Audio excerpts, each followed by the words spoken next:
Well, greetings, Robert Locke here. We're going through a series of myths, that's common misunderstandings about property management, things that the industry kind of believes on the surface, but when you tease them out a little bit, maybe aren't quite as true as we thought. The one we're going to examine today is myth number 8, and it goes like this. When managing for a large investor, they must embrace our qualifying guidelines and not make up their own, right? Now, our knee-jerk reaction to this, but based on the training we've all had, is yes, we should have a set of qualifying guidelines and everybody should fit into it. The challenge is we know we must have written standards. They're called in our industry qualifying guidelines, and apply them consistently to all applicants. The problem is that's just partly true. So let's take a couple of minutes and deal with the question, can we have multiple qualifying guidelines? Can you have one set of guidelines that you use in this situation and another set in a different situation? Who should establish them? Who should define them?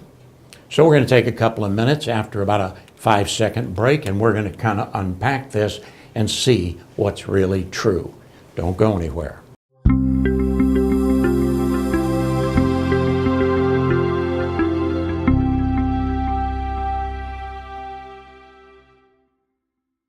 Okay, well, we're back, and thank you very much for staying with us. We're talking now about myths in the property management industry, and in this one we're saying, what is the real question? And it looks something like this.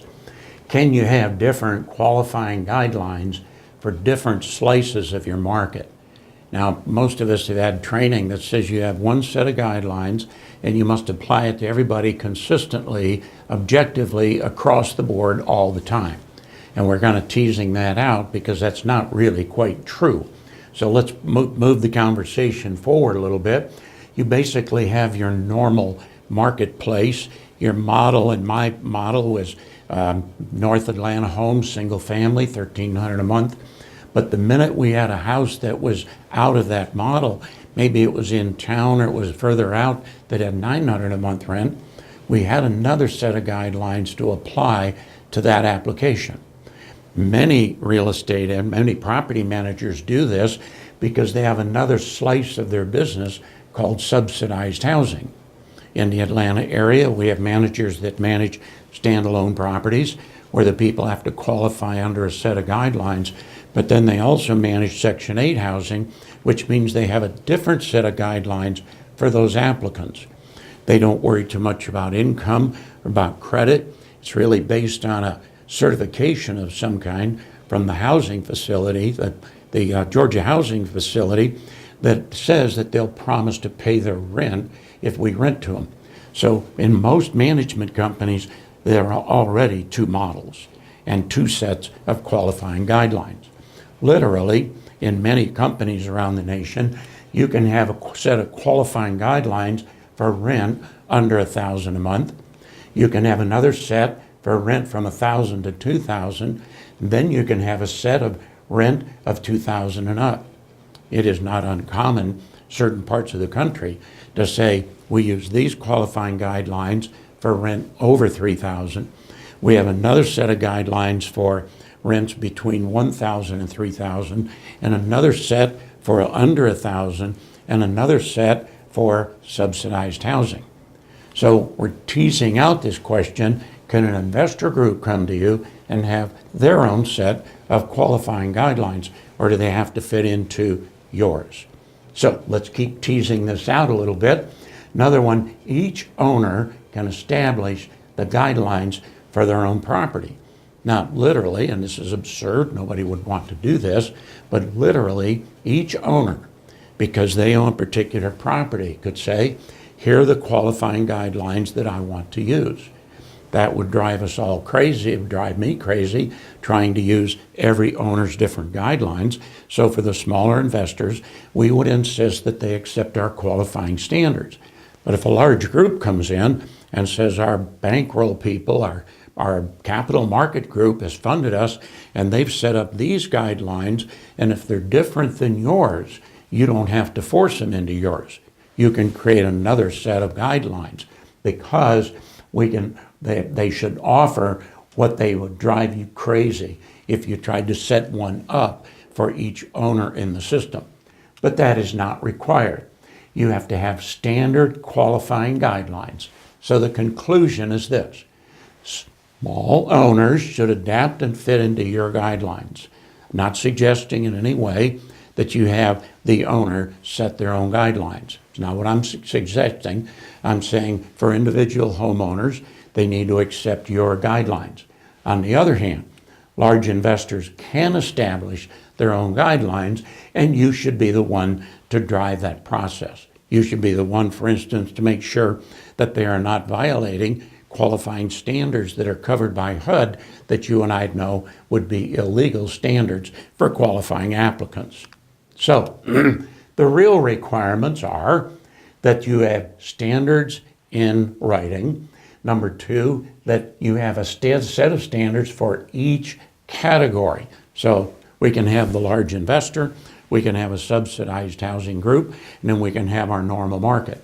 You could add to that applications over 3,000, applications under 1,000. You can set several sets of guidelines, and the bigger you grow, the more diverse like that your market will become. Okay? You must apply them consistently. You must drive for objectivity, right? You don't meet the tenants and see if you like them. It should be a purely objective method for qualifying guidelines, and they should not be based on fair housing issues. So, as we wrap this up, the caution that I would make is don't let small owners modify your guidelines. That'll drive you crazy. Property management is a nickel-dime business. That means you have to have high volume, fast-moving pace in order to make it all work, because it's a very thin margin business. So make sure that your small investors accept your guidelines. Number two, if a large investor creates their own, make sure that they comply with Fair Credit Reporting Act, American with Disabilities Act, American with Service Members Relief Act, and all of the different laws that govern our business. So, just to pause a second and let's remind ourselves, qualifying guidelines are not intended to identify good applicants. They might help you, but that's not the real purpose of them. They are not required to comply with any law that I know of. They are not required by any association or code of ethics. This is not why you have qualifying guidelines.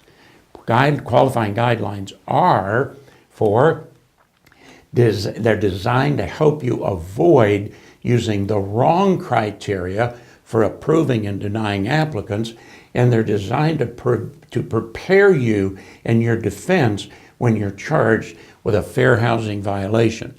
So, qualifying guidelines are important, they're necessary, they're absolutely required, but not by any law, not by any code of ethics. And they're not designed to pick good tenants. They're designed to make sure that you don't violate the law and that you treat every applicant the same, and that you are prepared when somebody files a fair housing claim to use those standards to prove your case. So, myth number 8 says, when managing for a large investor group, they must embrace your qualifying guidelines and not make up their own, right? Well, that's really not right. That's wrong. So, on our site, we've got a whole system set up for helping you fit your applications into good sets of qualifying guidelines. If you go to trainingpropertymanagers.com, under the section called Resources, you'll find a couple of pages of qualifying guidelines that we've built over the last 35 years, that many agents in the U.S. have adopted them because they're very detailed. There's a 28-page document for training on it, and it's something you should download and embrace in your office. Well, thank you. Appreciate the time that you've taken today. We hope you'll remember that there are some myths that are out there that if you think about them, they're really not true. Thanks for listening.